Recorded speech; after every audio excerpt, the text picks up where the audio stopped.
Aujourd'hui, je viens vers vous avec une grosse vulnérabilité. Alors, imaginez, vous passez 16 ans de votre vie avec une personne. Vous partagez beaucoup de choses avec cette personne, des moments intéressants, des moments de défi, des moments où quand tout va mal, cette personne est là, et vice-versa. Des moments que vous ne partagez pas avec tout le monde, évidemment. Une personne très spéciale qui occupe une place particulière dans votre vie, avec qui vous avez des projections d'avenir, avec qui vous avez des idées intéressantes, parce que vous vous dites, on a pratiquement grandi ensemble, on s'est construit ensemble, on va dire. Et un matin, la personne n'est plus là, parce qu'elle a perdu la vie. Comment vous vous serez senti si vous avez vécu ça? Comment vous aurez abordé les choses si c'était votre réalité? Je viens vers vous, je le dis avec beaucoup de vulnérabilité, parce que c'est ce que j'ai vécu. J'ai commencé l'année 2025 avec une très mauvaise nouvelle. J'ai perdu ma meilleure amie, ma sœur. On a vécu 16 années sans jamais se disputer. Certaines personnes vont se dire, ah non, c'est pas possible. Comme vous pouvez faire 16 années, vous vous disputez pas, vous étiez hypocrite. Non, rien à voir. C'était une personne adorable, douce, aimante, aimable, sociable. Une personne qui aimait et qui faisait du bien. C'était une personne qui était bienveillante, respectueuse, même dans la colère. Et moi, de façon naturelle, je suis, on va dire, très facile à vivre. Je suis pas du genre à m'énerver pour oui, pour non. Je suis tout le temps en train de rire, de profiter de la vie. Et donc, je me rends compte tout simplement que c'était mon âme sœur. Si ça existe dans ce contexte-là, parce qu'on n'a jamais eu de problème. On a appris à se connaître, on se connaissait, on se comprenait, on savait de quoi l'une avait besoin, de quoi l'autre avait besoin, et on se donnait ces choses-là. Aujourd'hui, elle part, elle me laisse avec un grand vide. Ça va être très difficile. Je sais que je vais pas assurer tout le temps. Je sais qu'il arrivera des moments où je vais faiblir. Je sais qu'il arrivera des moments où elle va terriblement me manquer. Des moments où j'aurai besoin de l'entendre, sauf que ce sera pas possible, à part les notes vocales que j'ai d'elle. Des moments où je voudrais la voir, sauf que je pourrai pas aller chez elle pour qu'on puisse parler. Et ces moments-là, peut-être que ça va se ressentir à travers mon travail, peut-être à travers un relâchement, je ne sais pas. En fait, je ne sais pas ce qui va se passer. Et cette vulnérabilité que sa disparition est en train d'installer en moi, je veux l'utiliser comme une force pour ne pas totalement faiblir. Parce que si je veux rester connectée qu'à ce qui va me manquer, je crois que je pourrais plus faire beaucoup de choses. C'est quelqu'un qui, chaque fois que je faisais une publication, prenait le temps de regarder. Elle attirait mon attention. Et quand elle me voyait pas publier, elle m'appelait pour me demander si je vais bien. C'est quelqu'un qui lisait les commentaires, qui s'est fait des fois remarquer quand quelqu'un essayait de me déranger. Elle prenait ma défense, même sans que je voie, avant de venir me dire « Telle personne t'a dérangé, j'ai géré ça ». C'est pas le genre d'ami qui se fait voir. Non, c'est pas quelqu'un qui était agité. Elle savait me donner ma place. Elle savait avec qui elle était et elle savait me laisser exister. Parce qu'elle savait qu'on avait nos moments qu'on partageait avec personne, nos moments qui étaient spéciaux, nos moments qui étaient des moments de qualité. C'était une amitié utile. C'est bien pour ça que j'ai jamais pu avoir vraiment le courage de dire aux gens que j'ai une amie. Pour moi, c'était ma sœur. Ma mère me disait, j'ai l'impression d'avoir perdu un enfant. Moi, je sais que j'ai perdu quelque chose de grand.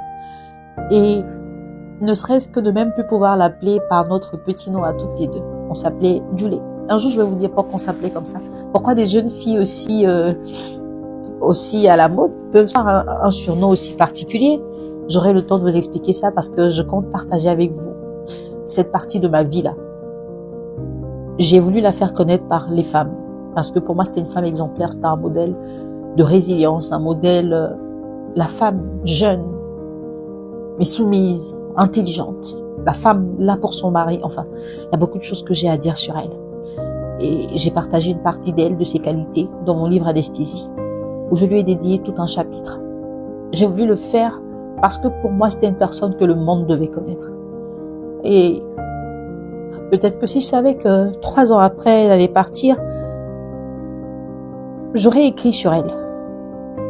C'était mon dernier livre et puis j'ai eu envie de parler d'elle. Et quand je lui ai annoncé, Julie, j'ai écrit un chapitre de mon livre en t'utilisant comme un personnage. Elle dit, ah, comment ça? Et je lui ai dit, tiens, va lire. Et quand elle a fini de lire, elle m'a fait un résumé qui m'a tellement touchée. Aujourd'hui, il n'y aura plus personne avec qui je vais vivre ce que j'ai vécu. Il n'y aura personne pour continuer, il n'y aura personne pour recommencer. Et je suis faible, je suis à terre. Mais je veux utiliser cette faiblesse comme une force pour la faire vivre à travers des vidéos, des écrits, parce que c'était une personne extraordinaire.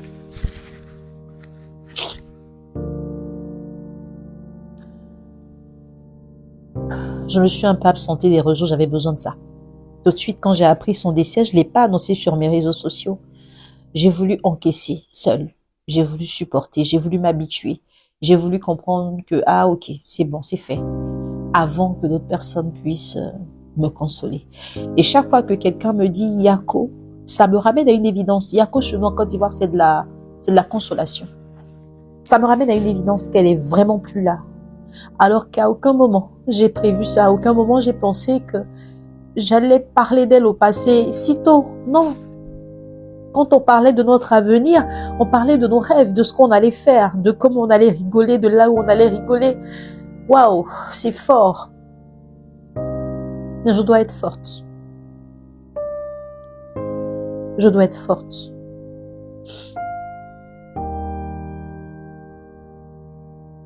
C'est difficile.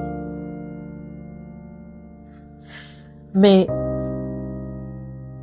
je vais continuer, j'ai pas le choix de toute façon. Ça me fait du bien de faire ce travail. Elle aimait beaucoup aussi que je le fasse. Et même sur son lit d'hôpital, elle prenait soin de moi. Julie, quel éclairage ils ont mis sur toi là-bas là?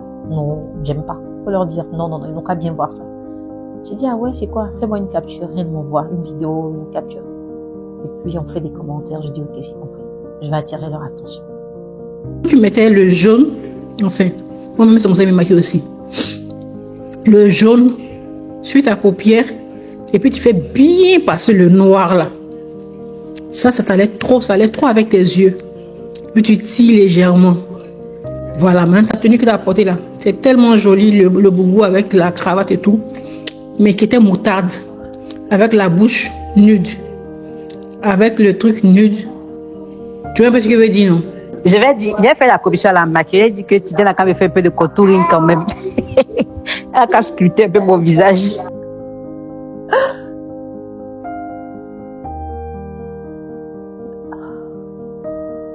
Ça ira. Et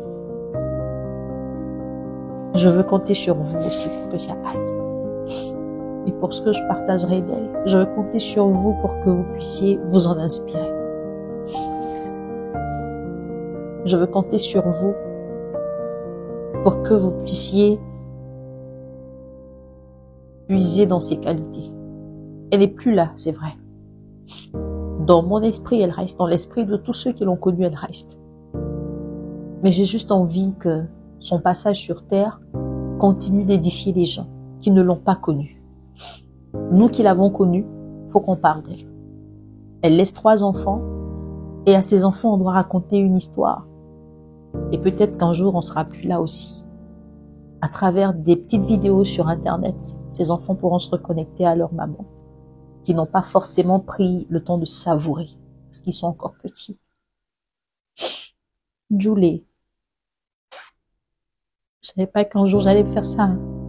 Je savais pas. On va commencer l'année, on va dire on va recommencer tout. C'est vrai qu'elle a mal commencé, mais j'espère qu'elle va bien se terminer. Et on va se donner rendez-vous pour nos vidéos. Il y aura de la transformation dans ma façon de travailler parce que je suis faible, c'est vrai, je suis déboussolée, je suis pas bien. Et ça va peut-être se sentir de ma façon d'être et je préfère vous prévenir pour que vous compreniez. La vulnérabilité, ça peut arriver à tout le monde et je n'ai pas envie de garder en moi des choses. J'ai pas envie de tomber dans la dépression. J'ai pas envie de subir alors que je dois faire des choses qu'elle aurait aimées. Donc, de faire la forte. J'ai pas envie de faire comme si tout va bien. Non. Quand ça n'ira pas, je vais le montrer. Quand ça ira, je vais le montrer. Mais je souhaite que ça aille. Mais j'ai surtout envie que son histoire puisse nous aider, nous toutes en tant que femmes, parce que c'est un modèle de vie, un modèle de réussite, un modèle de combativité, un modèle de résilience, un modèle de douceur, d'abnégation, de courage. Elle avait tellement de belles choses. Je vais continuer sans elle, mais avec elle dans mon esprit.